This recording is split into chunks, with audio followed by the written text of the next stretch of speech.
do think it's one of the best investing books of all time. And I've literally, by reading this book, I've literally made tens of thousands of pounds from taking the principles in this book, which I'm going to give away in this video. Money mindset. This is Millennial Money Mindset. If you want the fruits, you need the roots. We're talking about the 5 best investing books of all time. So we're going through each book in turn and giving away the 5 biggest tips, the 5 biggest money tips from each book. So we've covered the other 4 books, the other 4 investing books that I would recommend you read. And today we're talking about the Zulu Principle. Stay right to the end because I'm going to give away the main tip, the biggest takeaway that really impacted my investing right at the end. So stay right to the end because we're going to give away that money tip. So this is probably this is the first investing book that I ever read. So I didn't buy it, I found it in my house. It was my dad's originally, and I picked it up and started reading it, and it really got me into started my investing journey. So it kind of holds a special place in my heart in investing books. So maybe I'm a little bit biased, but I do think it's one of the best investing books of all time. And I've literally, by reading this book, I've literally made tens of thousands of pounds from taking the principles in this book, which I'm going to give away in this video, literally just by following this book. He's an expert in his field. Jim Slater was one of the best investors of all time. He's a British investor, and he doesn't get much of the limelight because most of the other investors are from the States and they kind of get much more of the limelight. So Jim Slater, I'm a big fan of him, and yeah, we're going to give away the big 5 tips from this book. So number 1 is the Zulu Principle. So it's what this book is named after. So what is the Zulu Principle? So it's essentially having a specialized knowledge in a tiny niche, and it's making that knowledge profitable. So what is the Zulu Principle? So essentially the first kind of chapter of the book talks about this, and essentially he says that him and his wife went on holiday to Africa, and they went and visited the Zulu tribe, and essentially coming back to Britain, reading up more about it, they kind of found this fascinating. They went to a few talks on it, they read a few books on it, and they kind of found the local experts about this kind of niche field. And they thought that because of it's such a niche area, and not that many people know about it, not how many people have actually gone and visited the tribe and found out about that, this kind of niche part of this niche specialized knowledge, that in the 60 million people that are in the UK, they probably knew more about this specialized area than most of the people in the country. By reading up on it, even if you go to a library and take out 4 books on the Zulu tribe, you're going to know so much more about that specialized area than just go and speak to someone on the street. They're not going to have a clue about this. This could relate to any area. They just picked that one niche because they were interested in themselves. You could be really interested in computers, or you could be really interested in the environment, or you could be really interested in food. And by kind of laser focusing your knowledge on a specific area and break down not just food, but then take that a step further, maybe that could be vegan food, and then take that a step further, that could be vegan food that is healthy, for instance. And then if you basically become a specialized expert in this area, you're going to know so much more about this area, and you're going to have more knowledge than other people. And how this relates to investing is essentially you want to have an edge over the market. So you want to have an edge over the institutions that are buying and selling shares. And if you know more about the market or this area than the market appreciates, that's where you make money.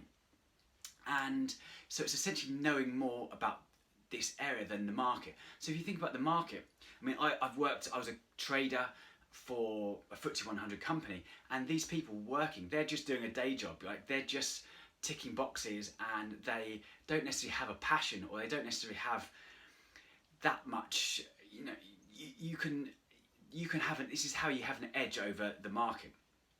And if you go small enough, these institutions don't have enough resources to research these different companies or these different areas. So you as an individual, because you're passionate about it and you can essentially know more about this area than the market appreciates, and then that's how you make money. So that's step one. That's tip one.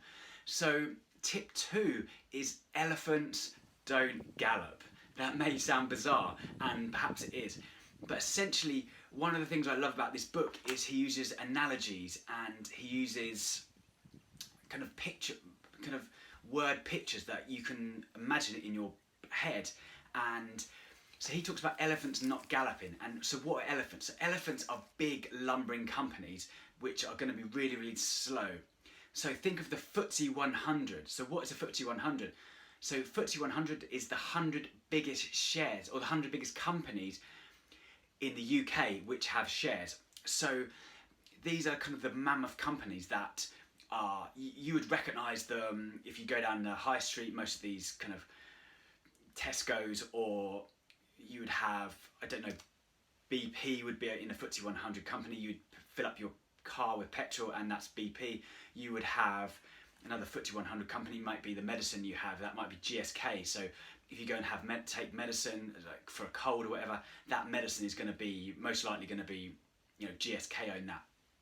So these are huge companies, and the thing about these big companies is they move really slowly. So think about these elephants. These are like elephants, and they're going to be really lumbering and really slow because the size of them. So if you're buying shares, these shares are going to move really, really slow over time. Whereas small companies, which we're going to get to later on, move really quickly. So an analogy of this is, think of it, if you have a swing and you're trying to push an elephant on a swing, compared to if you're pushing your son on a swing, you push your son, and he's going to move pretty quickly. But if you're trying to push an elephant with the same force, you're going to need so much more force to push this elephant on this swing. And you can use this to your investing. So if you're investing in big lumbering companies, they're going to move much slower.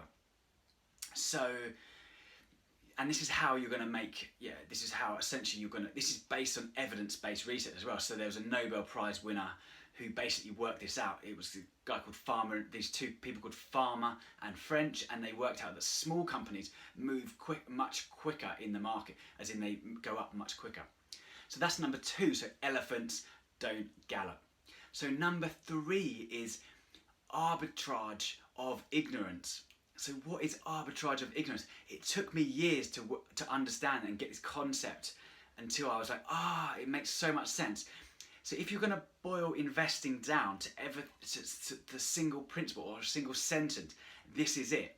So arbitrage of ignorance. And for me, this was one of my biggest epiphanies. And I was like, oh wow, that makes so much sense. And essentially all it is it's information, and what people buy and sell shares is just on the back of information. So people think that they know more about the market. If they think a share is underpriced, they're going to buy that. And if they think that the share's overpriced, they're going to sell it. So, and essentially it's just, arbitrage is just the difference in price. So for instance, this book might be, if you buy it in a second-hand shop, you might get this for £1. But then if you buy it new at an investor conference where there's a big demand for kind of this kind of type of book, you can pay maybe £25 for it. And that's essentially the arbitrage. And essentially investing is all about moving prices around between demand and supply. And it took me ages to understand this. I used to trade gas for a FTSE 100 company, and one of the reasons why I understood this was essentially all we were doing was arbitraging the market. So gas, so when you turn your gas on at home, your central heating, it's essentially the same product if you turn it on here, if you turn it on in Scotland. There's no kind of branding, there's no kind of specialist gas, it's all the same thing, it all comes from the same pipeline. And essentially what we used to do, we used to trade on weather patterns. So for instance, if it was cold in the UK, you're going to pay more for that. The demand's going to go up because more people are going to turn their central heating on. So the demand goes up and the price will go up as well. Compared to, so if it's warm in Germany, for instance, less people are going to turn their central heating on. So what we used to do, we used to buy gas in Germany at a lower price, move it through pipeline to the UK and sell it at a higher price. And that's essentially arbitrage. And yeah, this is quite a complex idea and it took me ages to get my head around it. But essentially that is investing, arbitrage of ignorance. And it literally blew my mind. So how do you get so better at this? So education, so understanding education. So reading books like this, reading books like Millennial Money Mindset, if you want the fruits, you need the roots. Just taking 90 minutes reading a book like that is going to change so much about your investing. You're going to make so much more money in the long term by understanding and having education. As I said, I've literally made tens of thousands of pounds from investing in these principles. I'm not saying anyone can do it. It's all about kind of long-term strategies, which I teach in my course, my football formation, asset allocation course. But essentially, yeah, boiling it all down, it's arbitrage of ignorance.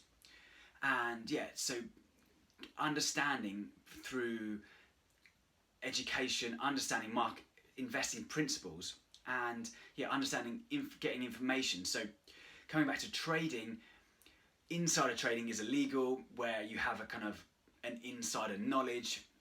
Everything we traded on was open to the public. But being a FTSE 100 company, you have access to better processes, you have better systems, you have more capital to do this. So it's not as easy as someone at home doing it. So yeah, arbitrage of ignorance, super important. So the next idea or biggest takeaway was having a competitive advantage. And this is talking about buying single shares, which I don't necessarily think everyone should start buying kind of collective shares, which we talk about in other videos.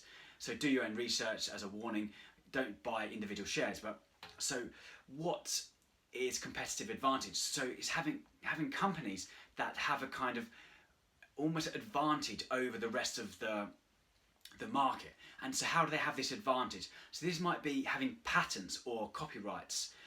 So for instance, medicine. So if you've invented some kind of new medicine, you can have a patent on that, so no one else in the market can create the same medicine, and you're going to be able to sell that at a higher price. So the one that comes to mind is Viagra. I don't know why that comes to mind, but essentially is it Pfizer who own that patent, and essentially no other company can sell that to the rest of the market. So they have almost a monopoly on that market, and they can charge a higher price. So if you own Pfizer, for instance, you're going to do much better because you have access to this patent.